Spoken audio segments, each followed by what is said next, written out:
મધ્ય ગુજરાતની સૌથી મોટી સયાજી હોસ્પિટલનો વિવાદાસ્પદ નિર્ણય.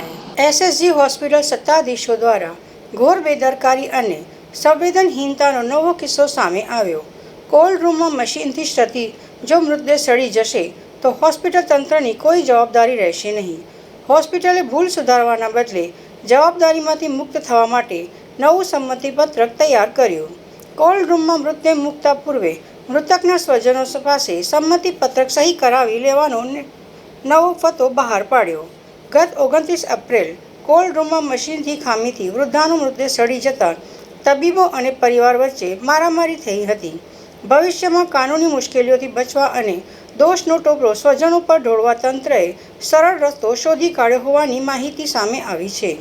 હોસ્પિટલમાં દર મહિને સરેરાશ 200 જેટલા મૃતદેહોનો પોસ્ટમોર્ટમ થાય છે. એસએસજી સ્થિત કોલ્ડ રૂમ ખાતે એક સાથે 36 મૃતદેહો રાખવાની ક્ષમતા છે.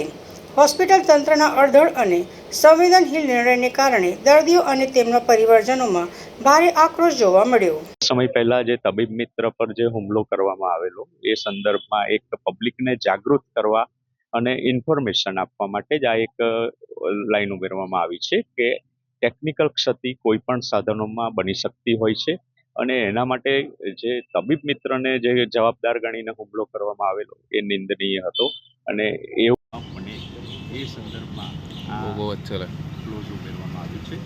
અમારું એસએસજી હોસ્પિટલનું તંત્ર સાધન ન બગડે એના માટે સંપૂર્ણ જવાબદાર હોય છે અને એના માટે અમે ચોક્કસ એની કાર્યવાહી પણ કરતા જ રહેતા હોઈએ છીએ, મેન્ટેનન્સની કાર્યવાહી.